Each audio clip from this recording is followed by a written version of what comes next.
श्री गणेशाय नमः. श्री स्वामी समर्थ. आज आपण चौथ्या खंडातल्या उत्तरकांडाचा 13वा सर्ग वाचूया. रावणादी निशाचरांना वर प्राप्त झालेला आहे हे जाणून घेतल्यावर सुमाली नावाचा राक्षस आपल्या अनुचरांसह निर्भय होऊन रसातळातून निघाला. त्याचबरोबरच मारीच, प्रहस्त, विरूपाक्ष आणि महोदर हे त्या राक्षसाचे 4 मंत्री देखील रसातळातून वर आले. ते सर्वच्या सर्व रोषावेशाने भरलेले होते. श्रेष्ठ राक्षसांनी घेरलेला सुमाली आपल्या सचिवांसह दशग्रीवापाशी गेला आणि त्याला आलिंगन देऊन म्हणाला, वत्सा, मोठ्या आनंदाची घटना आहे ही की तू त्रिभुवन श्रेष्ठ ब्रह्मदेवांकडून उत्तम वरप्राप्ती करून घेतलीस. त्यामुळं तुला चिरकालापासून चिंतन केलेल्या मनोरथाची प्राप्ती झाली आहे. महाबाहो, ज्या भयामुळं आम्ही सारे राक्षस लंका सोडून रसातळाला निघून गेलो होतो, ते भगवान विष्णूंपासून आम्हाला प्राप्त झालेलं महान भय आता दूर झालेलं आहे. आम्ही सर्व लोक वारंवार भगवान विष्णूंच्या भयानं पीडित झाल्यामुळं आपलं घर सोडून पळून गेलो आणि सर्वच्या सर्व एकत्रितपणानं रसातळात प्रविष्ट झालो. ही लंका नगरी आमची आहे. पूर्वी इथं राक्षस राहत होते. सध्या इथं तुझा बुद्धिमान बंधू धनाध्यक्ष कुबेर निवास करतो आहे. निष्पाप महाबाहो, जर साम दाम अथवा वेळ प्रसंगी बळाचा प्रयोग करूनही लंकेची पूर्ण प्राप्ती करून घेता आली तर आपली कार्यसिद्धी होईल. रावणा, तूच लंकेचा स्वामी होशील यात शंका नाही, कारण तू या राक्षस वंशाचा जो रसातळाला गेला होता त्याचा उद्धार केला आहेस. महाबली वीरा, तूच आम्हा साऱ्यांचा राजा होशील. हे ऐकून दशग्रीवाने जवळ उभ्या असलेल्या माता महाला म्हटले, आजोबा, धनाध्यक्ष कुबेर आमचा मोठा भाऊ आहे, म्हणून त्याच्या संबंधी तुम्ही मला असं सांगता कामा नये. त्या श्रेष्ठ राक्षस राजाकडून शांतपणाने असे उत्तर आलेले पाहून रावण काय करू इच्छितो ते सुमालीच्या ध्यानी आले. त्यामुळे तो गप्प झाला आणि काही बोलण्याचे साहस करू धजला नाही.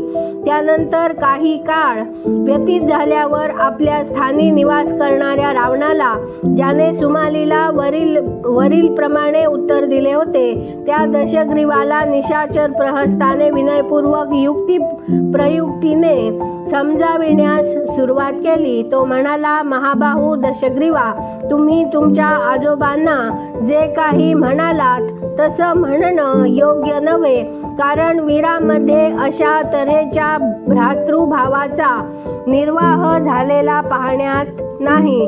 तुम्ही माझं म्हणणं ऐका. अदिती आणि दिती या नावांच्या 2 सख्या बहिणी आहेत. या दोघीही प्रजापती कश्यपांच्या परमसुंदरी पत्नी आहेत. अदितीनं देवांना जन्म दिलेला आहे. हे देव यावेळी त्रिभुवनाचे स्वामी आहेत आणि दितीनं दैत्यांना उत्पन्न केला आहे. देव आणि दैत्य दोघेही महर्षी कश्यपांचे औरस पुत्र होत. धर्मज्ञ वीरा, पूर्वी पर्वत, वन आणि समुद्रासह ही सारी पृथ्वी दैत्यांच्याच अधिकाराखाली होती, कारण ते मोठे प्रभावशाली होते. परंतु सर्वशक्तिमान भगवान विष्णूंनी युद्धात दैत्यांना मारून त्रैलोक्याचं हे अक्षय राज्य देवांच्या अधिकाराखाली आणलं. अशा तऱ्हेचं विपरीत आचरण केवळ तुम्हीच करीत आहात असं नाही, हे सांगण्यासाठीच मी हे सारं सांगितलं. देवांनी आणि असुरांनी देखील पूर्वी या नीतीचं आचरण केलं आहे. तेव्हा तुम्ही माझं म्हणणं ऐका. प्रहस्त असे म्हणाल्यावर दशग्रीवाचे चित्त प्रसन्न झाले. त्याने 2 घटकापर्यंत काहीसा विचार केला आणि तो म्हणाला, ठीक, तर तुम्ही सांगता तसंच मी करीन. त्यानंतर त्याच दिवशी त्याच आनंदात पराक्रमी दशग्रीव त्या निशाचरांना बरोबर घेऊन लंकेच्या निकटवर्ती वनात गेला. त्यावेळी चित्रकूट पर्वतावर जाऊन निशाचर दशग्रीव उतरला आणि संभाषण कुशल प्रहस्ताला त्याने दूत म्हणून पाठविले. तो म्हणाला, प्रहस्ता, तू सत्वर जा आणि माझ्या सांगण्यानुसार धनाचा स्वामी राक्षसराज कुबेराला शांतीपूर्वक माझा निरोप सांग.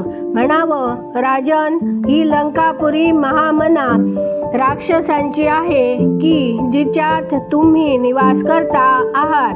सौम्य निष्पाप यक्षराज, हे तुम्हाला उचित नाही.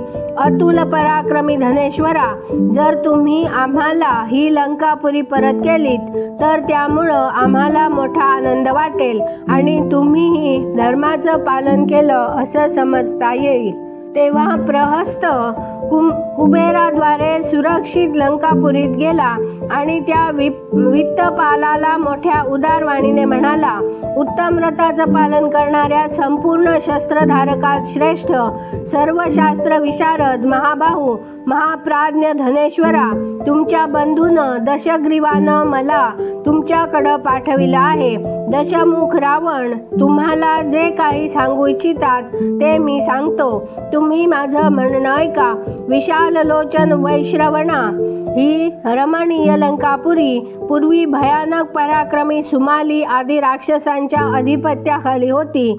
त्यांनी खूप काळपर्यंत हिचा उपभोग घेतलेला आहे. त्यामुळं ते दशग्रीव असं सूचित करू इच्छितात की ही लंका ज्याची वस्तू आहे त्याला परत मिळावी.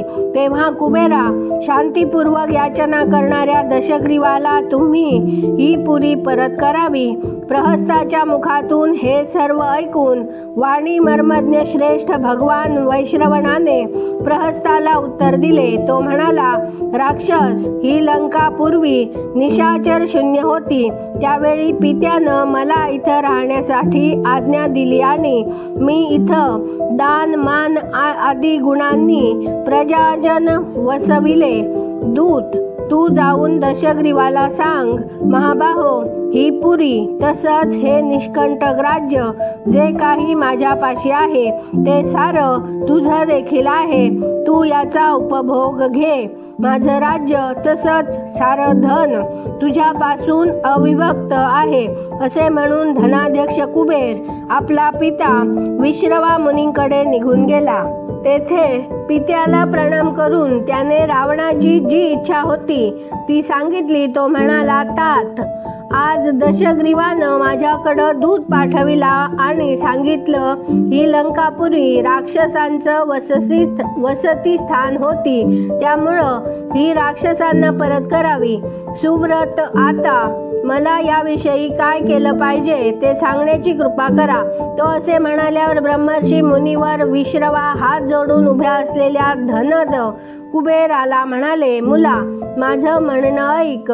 महाबाहू दशग्रीव मजजवळही अशा प्रकारे बोलला होता. त्यामुळं मी ह्या दुर्बुद्धीला खूप फटकारलं, धाक दाखविला आणि वारंवार क्रोधपूर्वक म्हणालो, अरे, असं केल्यानं तुझं पतन होईल.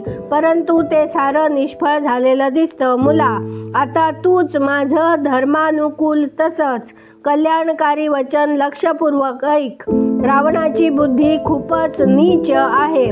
तो वर मिळवून मदमत्त झालेला आहे. त्याचा विवेक नाहीसा झाला आहे. माझ्या शापानंच त्याची प्रकृती क्रूर झाली आहे. म्हणून महाबाहो, आता तू अनुचरांसह लंका सोडून कैलास पर्वतावर निघून जा आणि तुझ्या वास्तव्यासाठी तिथंच दुसरी नगरी वसव. तिथं नद्यामध्ये श्रेष्ठ असलेली मंदाकिनी नदी वाहते. तिचं जल सूर्याप्रमाणे प्रकाशित होणाऱ्या सुवर्णमय कलशांनी, कमलांनी, कुमुदोत्पलांनी आणि इतरेतर सुगंधी कुसुमांनी आच्छादलेलं आहे. त्या पर्वतावर देव, गंधर्व, अप्सरा, नाग आणि किन्नर इत्यादी दिव्य प्राणी राहतात, ज्यांना स्वभावतःच हिंडणं फिरणं अधिक प्रिय आहे. असे हे सर्व गण तिथं राहून निरंतर आनंदाचा अनुभव घेत असतात. धनद, या राक्षसाशी तू वैर करणं उचित नाही. त्यानं ब्रह्मदेवांकडून कसला उत्कृष्ट वर प्राप्त करून घेतलेला आहे हे तू जाणतोसच. मुनी असे म्हणाल्यावर कुबेराने पित्याचा मान ठेवण्यासाठी त्यांचे म्हणणे ऐकले आणि स्त्री, पुत्र, मंत्री, वाहने तसेच धन घेऊन तो लंकेहून कैलासाकडे निघून गेला. त्यानंतर प्रहस्त प्रसन्न होऊन मंत्री आणि बंधूसह बसलेल्या महात्मा दशग्रीवाकडे गेला आणि म्हणाला, लंका नगरी रिकामी झाली आहे. कुबेर ती सोडून निघून गेला. आता आम्हा लोकांसह तिच्यात प्रवेश करून तुम्ही स्वधर्माचं पालन करावं. प्रहस्त असे म्हणाल्यावर महाबली दशग्रीवाने आपली सेना, अनुचर तसेच बंधूसह कुबेराद्वारे त्यागलेल्या लंकापुरीत प्रवेश केला. त्या नगरीत सुंदर विभागपूर्वक मोठमोठ्या सडका बनविलेल्या होत्या. ज्याप्रमाणे देवराज इंद्र स्वर्गाच्या सिंहासनावर आरूढ झाला, त्याचप्रमाणे देवद्रोही रावण लंकारूढ झाला. त्यावेळी निशाचरांनी दशमुख रावणाला राज्याभिषेक केला. मग रावणाने त्या पुरीवर अंमल बसविला. पाहता पाहता सर्व लंकापुरी नीलमेघाप्रमाणे वर्णाच्या राक्षसांनी संपूर्णपणे भरून गेली. धनाचा स्वामी कुबेराने पित्याच्या आज्ञेचा आदर बाळगून चंद्राप्रमाणे निर्मल कांतीच्या कैलास पर्वतावर शोभाशाली श्रेष्ठ भवनांनी विभूषित अलंकापुरी वसविली. ठीक तशीच की जशी देवराज इंद्राने स्वर्गात अमरावतीपुरी वसविली होती. इथे 13वा सर्ग पूर्ण झाला. उद्या आपण 14वा सर्ग वाचूया. आवडल्यास व्हिडिओला लाईक, शेअर, सबस्क्राईब करा. बेल आयकन क्लिक करून कमेंटमध्ये जय श्रीराम लिहायला विसरू नका. धन्यवाद. जय जय श्रीराम.